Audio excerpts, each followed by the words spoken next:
Hey everybody, it's Paige Evans and I want to tell you all about the sales and deals that are happening this holiday season over at scrapbook.com, and then I want to show you how I created this tag-shaped mini album using the wafer-thin metal die set available exclusively on scrapbook.com. The dates for the sales, get out a pencil and write these down. Pre-Black Friday happens November 21st and 22nd. Black Friday weekend is November 23rd through November 25th.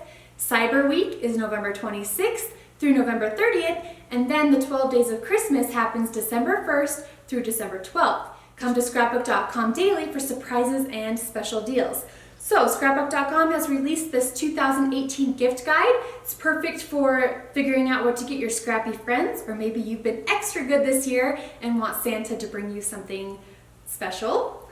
In this gift guide, you will find things like this die cutting machine, the Platinum by Spellbinders, large stencil brushes, Distress Oxide inks by Tim Holtz and Ranger, the Alphabet Punch Board by We Are Memory Keepers, little sponge daubers, which are perfect for using with the brand new inks that scrapbook.com just released. They are amazing for scrapbookers and card makers alike.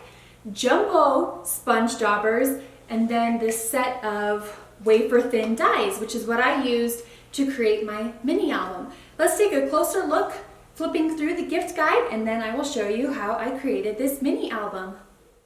So here's a closer look through the 2018 gift guide. It's got a sweet message and then all of these awesome products that are highly rated 5 stars that anybody would love to get in their stockings. Not sure if most of them would fit, but they'd be great wrapped and under the Christmas tree.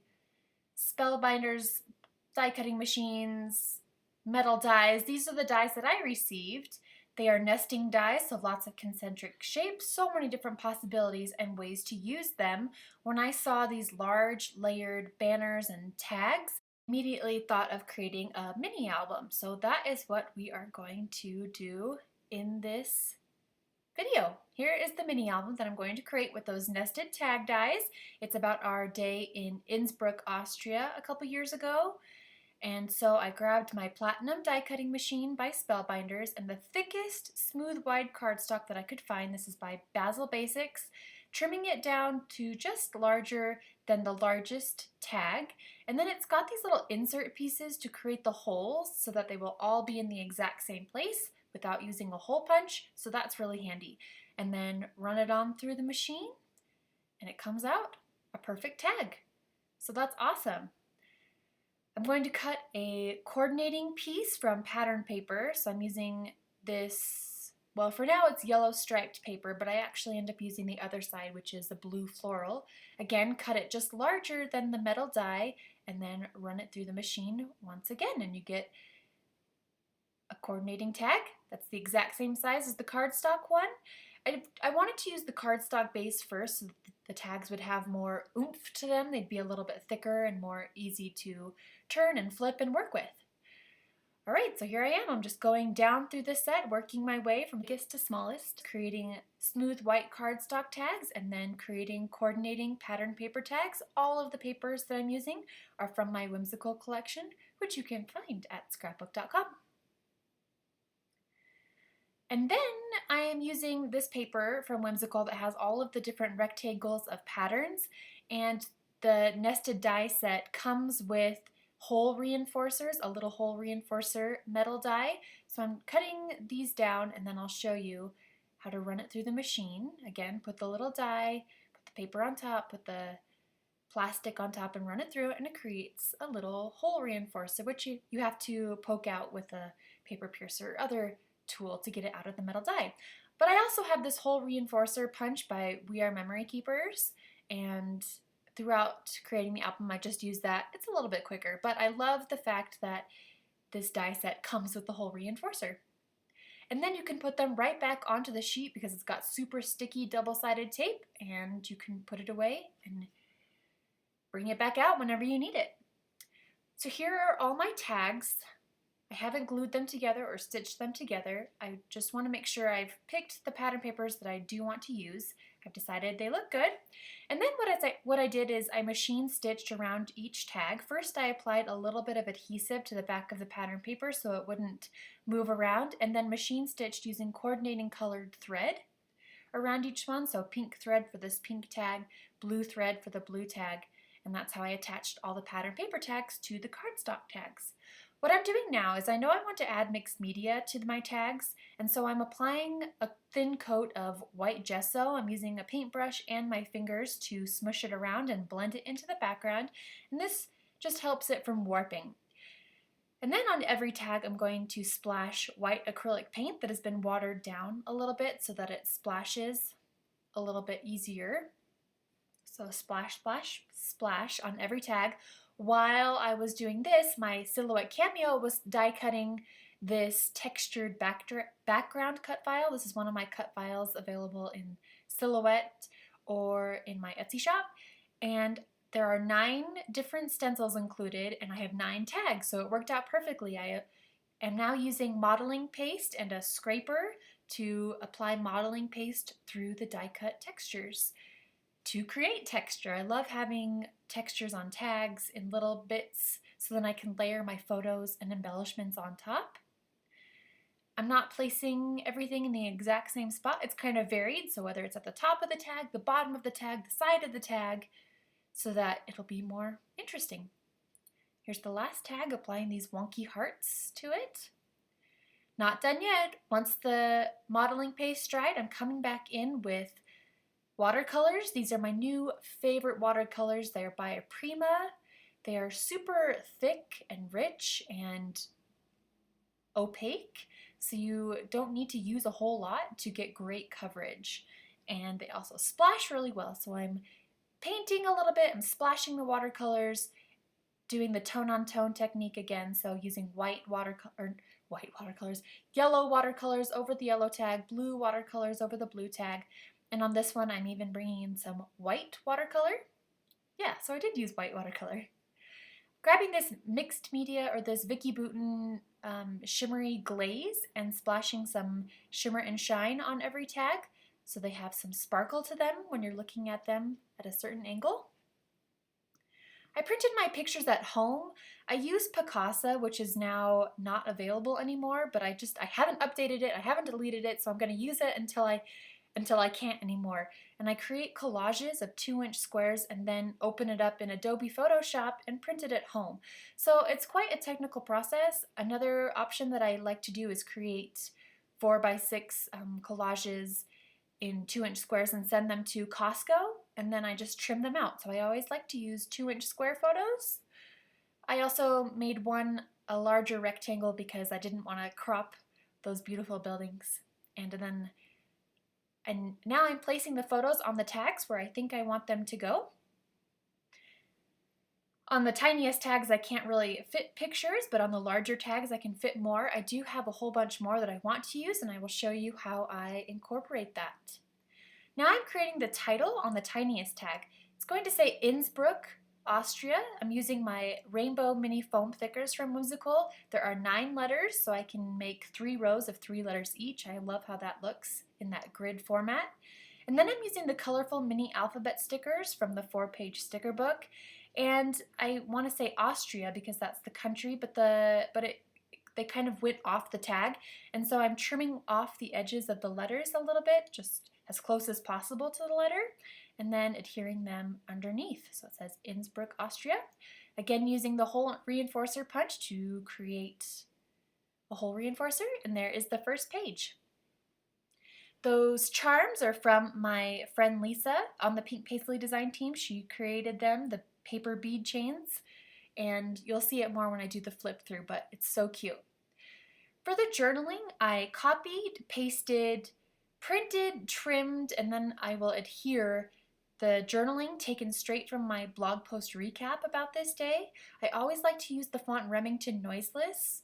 I saw that Allie Edwards used it once upon a time many years ago, and I love how it kind of looks like a typewriter font, and so that's what I use for all of my mini albums. So all of my mini albums have the same typewriter font all throughout them.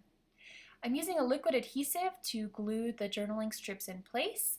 To embellish, I added a puffy sticker cloud, puffy sticker leaf, a gold flower border sticker, and then the whole reinforcer circle over the hole.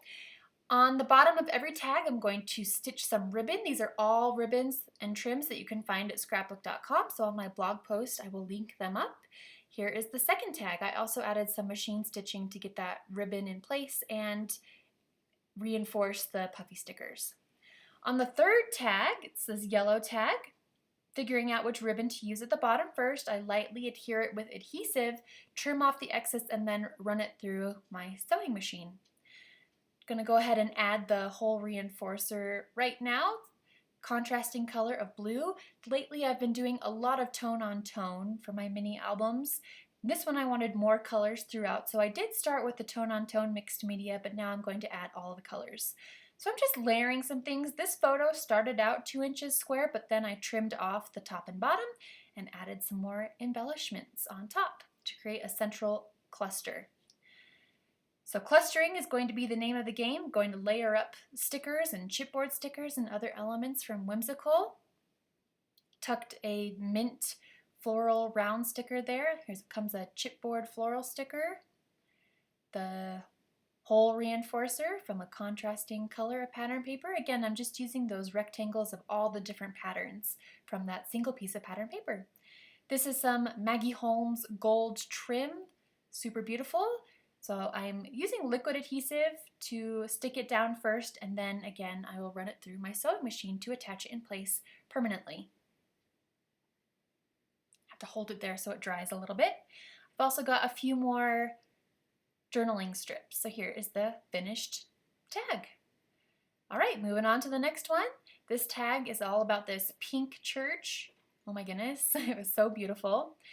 Framing it with a Polaroid frame die cut from the Ephemera die cuts, attaching a tassel paper clip to the right side, tucking in a floral die cut, adding a chipboard cloud sticker, chipboard flower sticker, and then I'm going to use the floral ribbon from Turn the Page underneath, and then layering a couple border stickers above the bottom edge, as well as a single caption. So I love adding the zigzag stitching at the bottom, creates lots of texture and interest.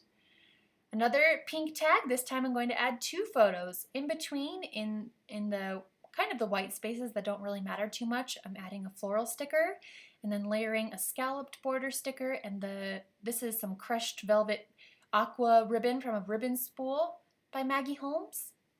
Topping that whimsical eye with a butterfly puppy sticker and adding a few more journaling strips and of course the whole reinforcer. On this tag, I've already added a whole bunch of journaling strips. I had more that I wanted to say, but I needed to wait until I had a larger tag to adhere all of those. I also wanted to add 2 photos, but there wasn't a whole bunch of space left, so I layered them. So the top one flips up and you can see the one underneath. And then again, layering some embellishments. This pom-pom trim is also one of the spools from Maggie Holmes, and I will have links in my blog post. And creating a cluster of chipboard and puffy sticker embellishments on the bottom right corner. And I think I'm going to add a butterfly charm. So here's this finished tag. And here's what it looks like if you lift up the photo. You can see the other photo underneath. I'm going to get a little tricky now. I want to have 3 photos, but there's not enough space. So I'm going to grab 2 photos and zigzag stitch in between. And this connects them together. And then I'm going to stitch another one to the top, so I have a tri-fold section of photos, and I'm just going to layer or bend them accordion style. See, just a little bit of zigzag stitching, attaching the pictures together, and that's a great way to add more photos if you don't have enough space. So on this next purple butterfly tag, added 3 floral die cuts with the folded pictures in the middle, the Happy Life chipboard sticker at the top, layering some more border stickers at the bottom, adding more from the ribbon spools from Maggie Holmes at the bottom, and then at the bottom of the tag I'm going to scatter some round chipboard stickers. Also added a paper clip, tassel, and puffy butterfly sticker on top. This is the last tag, so striped colorful ribbon from Turn the Page at the bottom, another border sticker, and And I said I had a lot more pictures that I wanted to include, but not enough space, so I'm actually going to turn this picture into a pocket. First, I'm tucking flowers and other embellishments under and around. As you can see, just pulling things from Whimsical, butterflies and flowers and leaves and all those pretty kinds of things. And then I machine stitched around the left, bottom, and right edge only of the photo, and that turned it into a pocket. So now I can tuck all of these extra pictures that I want to include but didn't have space for into the picture. Ta-da! So, hope that gives you some inspiration and ideas. These are all the pictures that I was able to tuck into the pocket. So here is the binder ring that my friend Lisa sent me with the super cute charms. I opened it and I'm adding all of the tags onto the binder ring. And that, my friends, finishes up the album. So let's flip through it and see what it looks like. It's nice and colorful. I love using lots of different colors, lots of different patterns, and I think you get a pretty good mix of what the Whimsical collection is all about. I love how things peekaboo off the edges and create lots of texture, interactive elements. So I hope you are inspired to check out the sales and deals going on at scrapbook.com this holiday season, as well as pick up the Whimsical collection, my 6th collection with pink paisley, and create a mini album, layout, cards, home decor projects.